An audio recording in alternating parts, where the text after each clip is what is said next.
اینطوری هم که نمیشه، من یک روزی باید اینجا دانشجو باشم و خیلی اوقات به هم میریزم، خیلی اوقات اعصابم خورد میشه، ولی خب فعلا کاری نمیتونم بکنم. سلام، وقتتون بخیر باشه بچه‌ها. راستش این روزها که دیدم که یه خورده تب و تاب دوباره انتخاب رشته و اینکه چه رشته‌ای بریم و اینا داغه، گفتم یه ویدیو کوتاه ضبط کنم. حالا اختصاصا در مورد رشته ها، نه اینکه حالا سیستم انتخاب رشته و اینا، چون یه ویدیو قبلا ضبط کردم راجعش در 3 تا زیرگروه فنی، علوم پزشکی و علوم انسانی. فنی شروع کنم. اول هم بگم که من با توجه به اینکه واقعا خیلی درگیر بودم توی این مسائل، خودم مثلا رشته‌ام تجربی بوده، از در واقع کودکی، از زمانی کودک بودم هدفم کلا رشته تجربی بوده به خاطر مثلا فضل خانواده و اینها.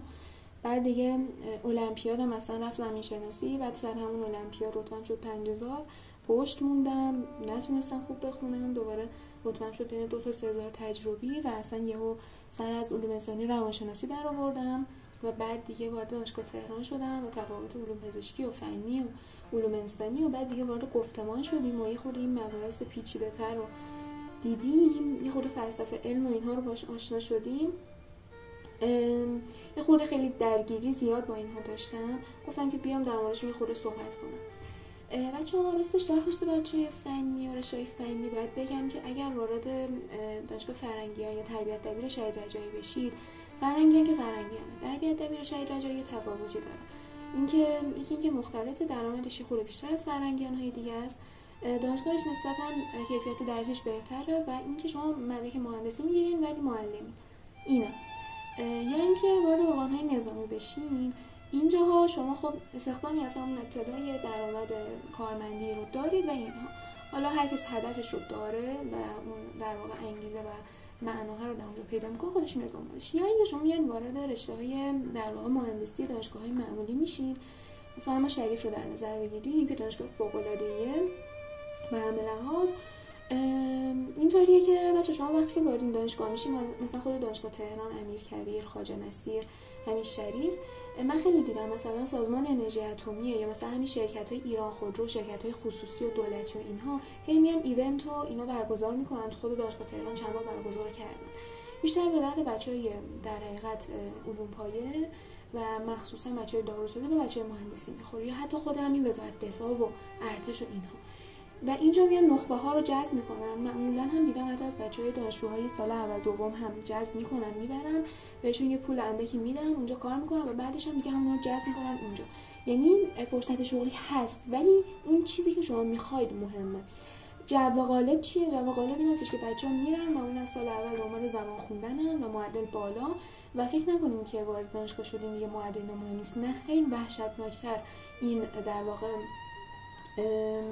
چی میگم بهش، رقابته توی دانشگاه ادامه داره. یعنی ما الان صدم با هم فاصله داریم، مثلا دانشگاه تهران، دانشگاه شریف، دانشگاه‌های خفن اینطوری که بچهای خوب همه جانگار جمع شدن کنار هم و اینجا مثلا بین 19 و 90 و چه میدونم 19 و 30 19 و 40 19 و 50 دعوا، حتی بچهای مهندسی که درسشون فوق‌العاده سخته. بنابراین به این شکل دیگه بعد از کارشناسی آزمون زبان میدن دیگه، اون هزینه‌هایی که برای ویزا و اینا مثلا برای پرداخت میکنن و کلی سختی و بدبختی و اینها معمولا میرن یا اروپا یا آمریکا یا کانادا. یکی از دانشگاه‌های اینجا معمولا با فاند هم میرن چون خیلی راحت برای بچه فنی خب این کشورها در واقع فراغشون رو باز کردن، چون که دنبال تئوریسین نیستن، مغز متفکرم نمیخوان، دست عمل کننده میخوان، پول بهشون بدن بیان کاری که اونا میخوان براشون انجام بدن. اما آیا نمیشود کار کرد؟ قطعا میشود کار کرد. در ایران نمیشه به جای خوبی رسید، میشه به جای خوبی رسید ولی سخته، ولی کار پیشرفته نیست، ولی سیستم اصلا فونداسیون مشخصی نداره مثل علوم انسانی دقیقاً. و برخلاف علوم پزشکی حالا یک ساختار و سیستم مشخصی داره و بعد از حالا انقلاب دوباره شکل گرفته و دوباره نوین شده و اینها. فنی و علوم انسانی ما، علوم انسانی که از همه فشل‌تره، فنی ما هم باز اینطوری نیستش که یک راه و چاهی مشخص باشه براتون، یک در واقع ساختمونی رو انگار درست کرده باشن و بگن که شما مثلا وارد میشی اول میری اینجا بعد اینجا بعد اینجا مثلا کار میکنید. نه، خودتون سختی خواهید کشید و خیلی آدمایی هستن که اذیتتون کنن که شما در نهایت مجاب میشید که برید و اینا. و به این شکله. حالا وضعیت علوم پزشکی نسبتاً خب خیلی واضح‌تر، روشن‌تره.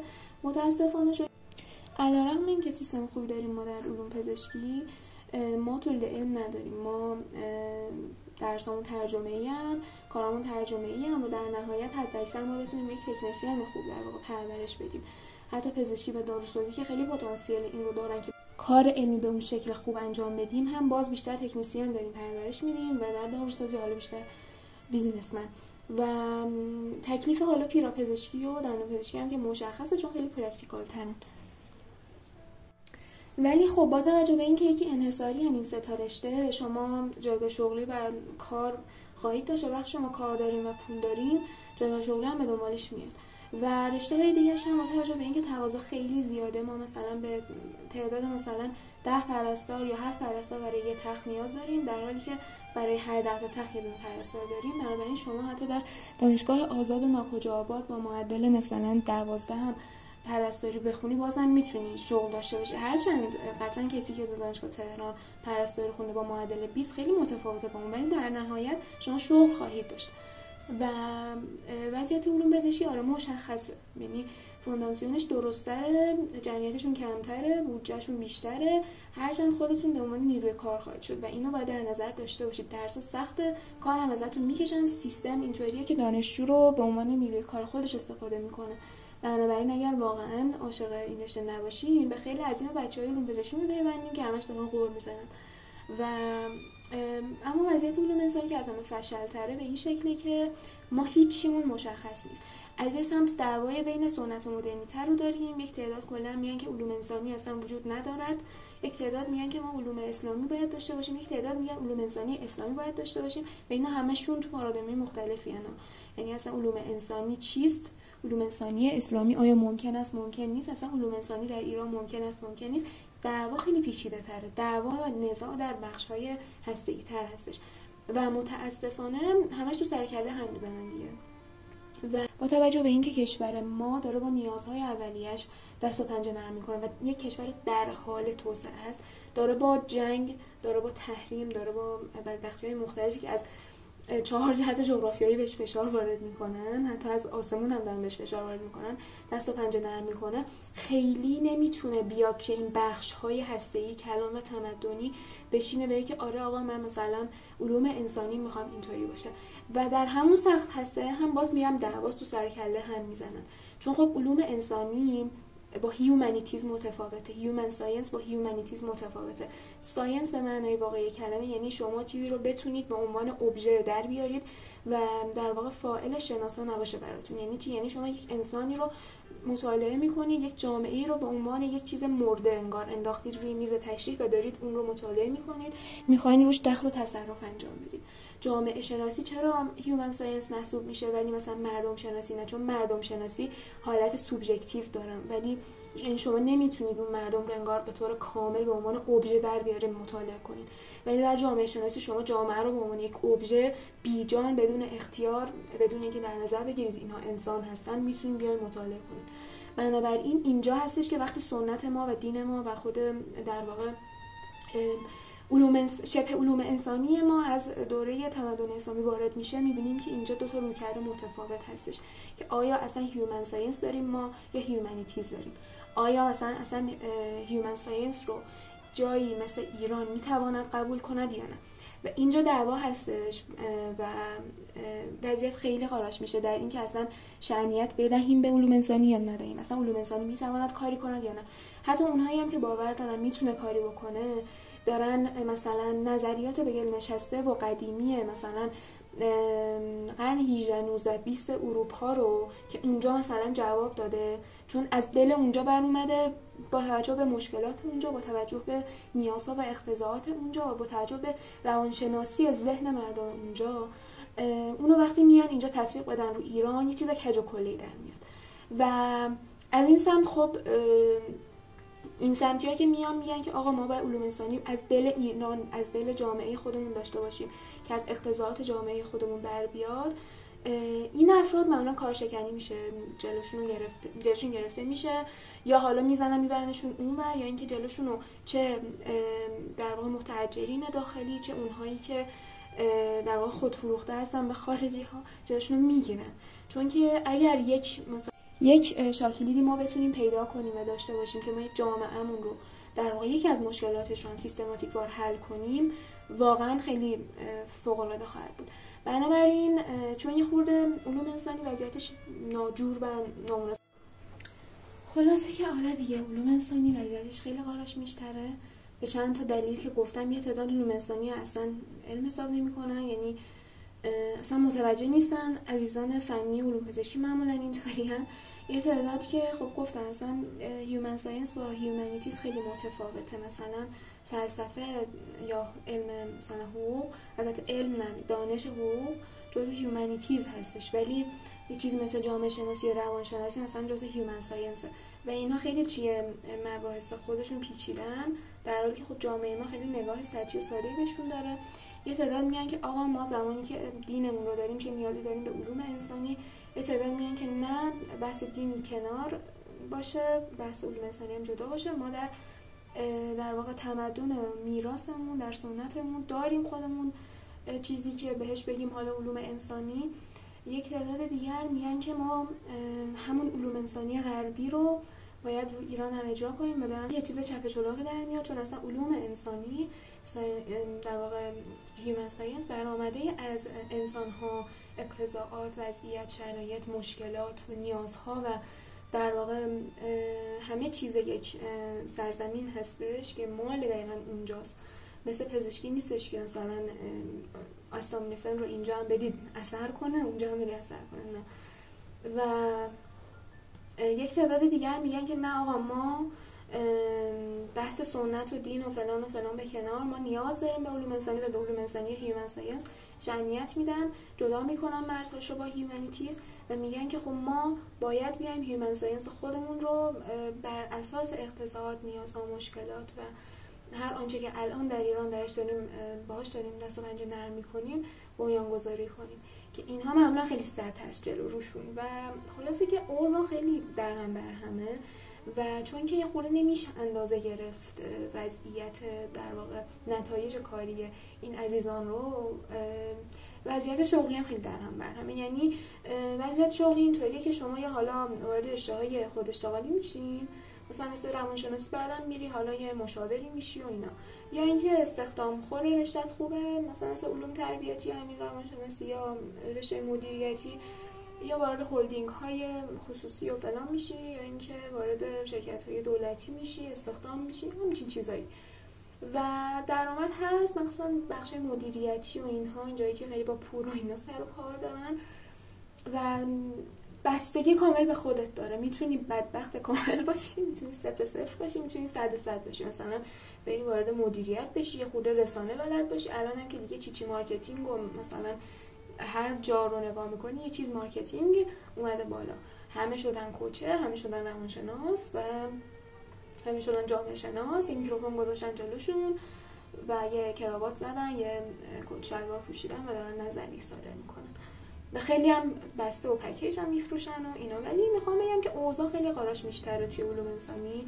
اول علوم پزشکی وضعش خیلی مشخص داره برای اونی که میخواد توی ایران یه کار مشخصی داشته باشه، هرچند درسش سخته کارش هم سخته. دوم این که حالا بچهای فنی گفتم چطوره، باز وضعیتشون خیلی بهتره، ولی علوم انسانی واقعا قاراش میشه. ولی به همون اندازه‌ای که اوضاع قاراش میشه، ما به نخبه‌های واقعی در اینجا نیاز داریم، نخبه‌هایی که از زندگی خودشون، از جوانی خودشون بگذرن و علیرغم اینکه میتونن برن رشته‌های دیگری که خیلی وضعیت بهتر براشون پیش بیاره و بیان اینجا و صبر داشته باشن و استعداد داشته باشن و حوصله داشته باشن برای خوندن در واقع متون سخت. چون علوم انسانی شما اول باید بشینید میراث رو بخونید با حوصله، با تأمل و نیاز به استعداد زیاد و هوش زیاد و زمان گذاشتن زیاد و حوصله زیاد داره. مثلا یکی این وضعیت‌ها رو ببینید و ببینید که میرین چه رشته. ولی اگه بخوام تجربه خودم رو بگم که اومدم روانشناسی و فلان، من از کودکی آرزوی پزشکی دانشگاه علوم پزشکی تهران رو داشتم و واقعا دوستش داشتم و الان هر بار که من یک درمانگاهی میرم، یک بیمارستانی میرم و اینها، چیزی که بیشتر از همه چیز حالا منو به هم میریزه و فلان، دیدن مثلا افرادی هستش که در جایگاه مناسب مثلا طبابت هستن ولی اون صلاحیت رو ندارن، اون حوصله رو ندارن، این توان رو ندارن. چون خب من تا اندازه‌ای هم مثلا متوجه میام به این که مثلا خانواده تو این فضا بودن و اینا از یه سری چیزا مثلا سرم میارم، یا اینکه مثلا این سری مطالعاتی داشتم و اینطوری هم که بیشتر عذاب اون لحظات میکشم و انگار کلا به هم میریزم و انگار یک آرزویی بوده که هی من دفنش کردم توی زمین ناخودآگاه هم و به خودم قبولوندم که خب من توی علوم انسانی میتونم خیلی کارا بکنم و واقعا هم همینطوری هست، ولی بازم چون اون از کودکی بوده و من دوست داشتم میاد بالا و منو کامل به هم میریزه. و اگر حالا دست خودم بود، اگر واقعا توان روحیش رو داشتم مجدد میرفتم و در کنکور شرکت میکردم، ولی خب چون کنکور رو خیلی دستکاری کردن و من یک سری مسئولیت هایی رو حالا پذیرفتم در همین علوم انسانی که الان هستم، وارد یک سری در واقع دوره ها و اینهایی که شدم، انگار دیگه پیوند خوردم و کندنم از اینجا و برگشتنم به اونجا خیلی سخت شده. هم اونور خیلی تغییر کرد، هم من خیلی تغییر کردم و هم من خیلی پیوندهای جدید و بیشتری پیدا کردم با علوم انسانی، ولی همچنان این ته دلم هست و همچنان میرم دانشکده پزشکی، مثلا خیلی میرم کتابخونه‌اش، یا مثلا معمولا وقتی پردیس مرکزی دانشگاه تهران برم کد میگیرم و میرم اونجا ناهارمو میخورم و اینطوری هم که نمیشه، من یک روزی باید اینجا دانشجو باشم و خیلی اوقات به هم میریزم، خیلی اوقات اعصابم خورد میشه، ولی خب فعلا کاری نمیتونم بکنم و نمیدونم واقعا کار درستیه، چون هرچی دارم پیش میرم پیوندام به علوم انسانی بیشتر میشه، از اون سمت حالا این آرزوه هم فراموش نمیشه دیگه. اینکه خب باید بهتون بگم که با چشم باز وارد هر انتخابی که میخواین بکنین در زندگیتون، هر انتخابی، حالا رشته و در آینده انتخابهای دیگر، اولش چشماتون رو خیلی خوب باز کنید که بعدش نه از خدا یلمن بشیم، نه از خانواده، نه از اطرافیان، و هر اشتباهی هم که میکنید با چشم باز باشه که بعدا میگید که خب من همه جوانب رو سنجیدم و در نهایت اینطور شد. و مثلا من الان میتونم بگم که من خب سال 401 کنکور رو عوض کردم، شرط معدل اومد، توان روحی نبود بعد از المپیاد و همون باعث شد نتونم مثلا اون سال رو بخونم.